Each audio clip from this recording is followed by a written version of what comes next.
My husband, 35 years old, does not have a car. He sold his old one to help pay for his brother's wedding. I did not agree on this, but he had this car before we got together, so it's a shared property. Besides that, I have my own car, so that did not affect me till my husband started complaining about having to commute to work and hang out places. He tried to get me to let him drive my car several times, but I stood firm and put a boundary, making him understand that my car will never be driven by him. One of the reasons why is because of how bad his driving is. His brother lives out of town. My husband asked if he could drive my car to the wedding, but I refused, but not because I'm not invited. Another story for another day, because like I said, my car is off limits. He threw a fit, calling me unreasonable to let him take public transportation because he can barely stand it for 10 minutes, let alone hours. I said it wasn't my problem, which irritated him but made him stop arguing about it.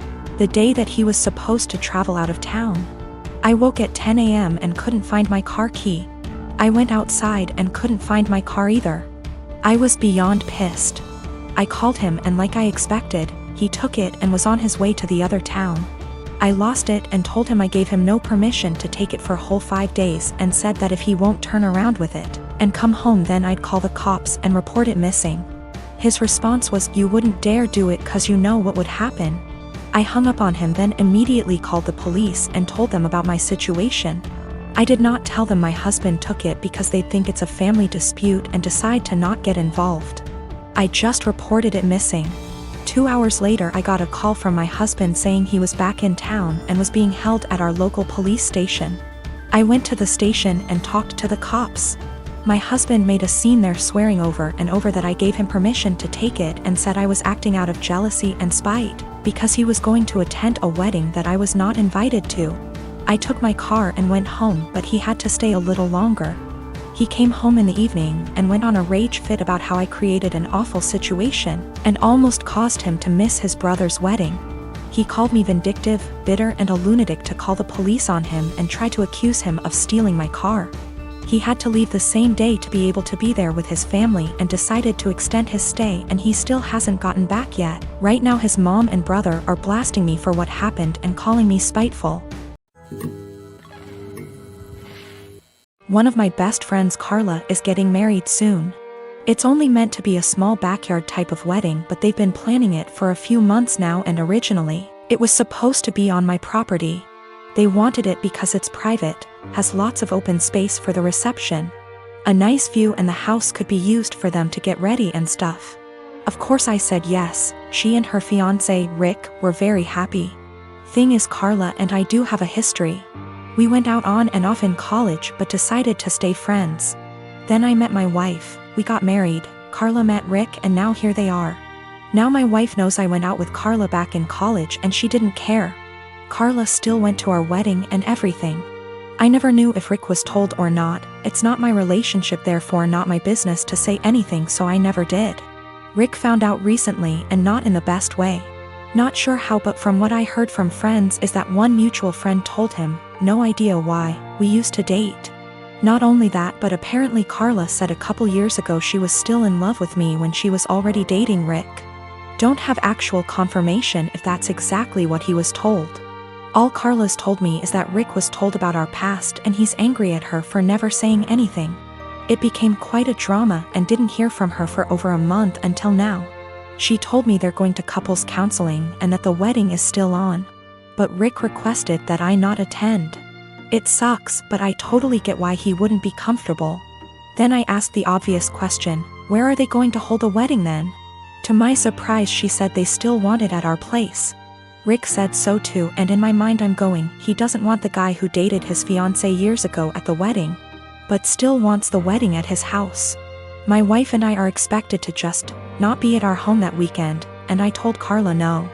They're going to have to find someplace else since we're not going to simply leave our home to them for the weekend. Not only for safety reasons, but it just doesn't make sense. Rick doesn't want me around because he's not comfortable, but is comfortable enough to have their wedding at my house. They really want their wedding here though, and because of that I've been bugged by not only her but also Rick, and some friends who think I'm being a petty asshole for not letting them have the wedding here anymore. Honestly, don't think that I am. It just doesn't make sense at all to have to leave our own place for a wedding we're no longer welcome to and leaving our home totally vulnerable. Still, being accused of sabotaging their wedding, and Rick believes it's the least I can do after everything. My brother-in-law has always been a bit of a ruckus. Just a very jolly guy, used to be a hard-partied when I first knew him, but not so much now. I mean, he still likes to drink and he smokes weed, but nothing compared to how he used to be. He stays in the basement apartment, which is a full apartment, separate from ours, with a kitchen and bathroom etc. In our house ever since he lost his apartment. He has never really been able to keep a good job, no college education, and also ADHD. And we live in NYC, so affording rent is impossibly hard lately. This was supposed to be a temporary thing for him, out of desperation because he lost his apartment. I should say that he has gone through multiple phases of depression from just living hard much of his life. I remember seeing him when he was in his 20s and he was just a damn mess. Living in shit apartments and working shit jobs, and I remember he was super depressed, like, you know, that kind of depressed. For a bit around a decade ago because of how awful his life was.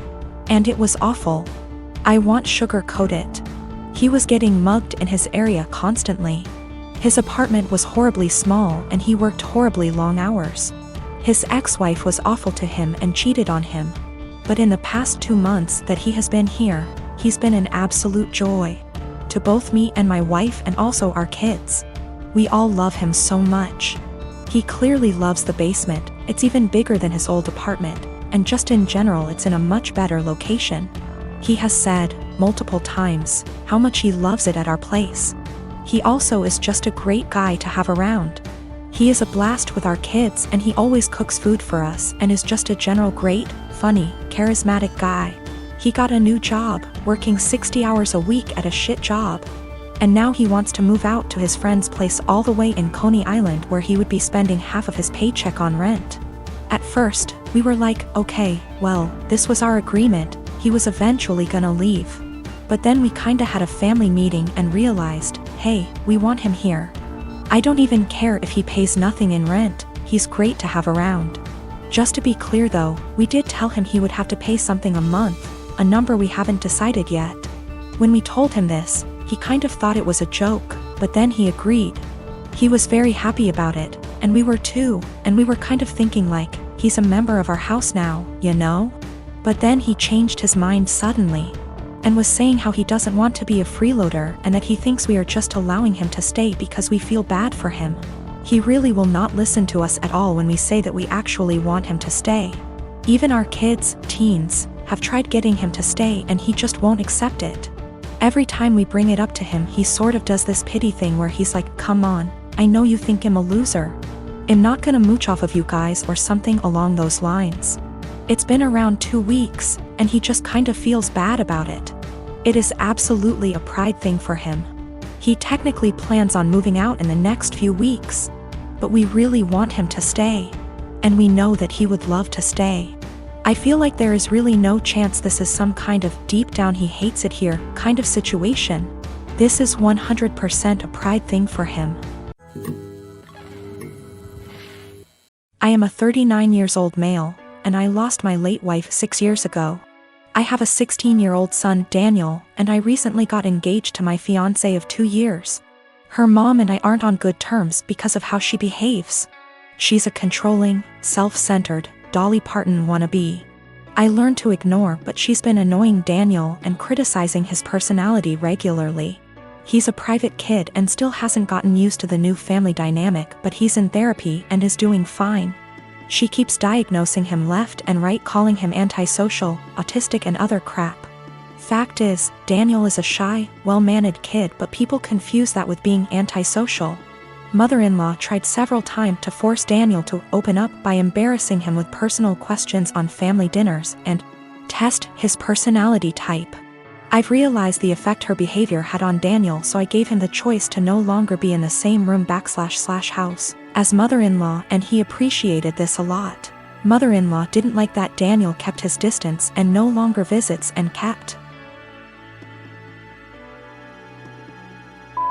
ing about how spoiled he will become for her daughter to deal with.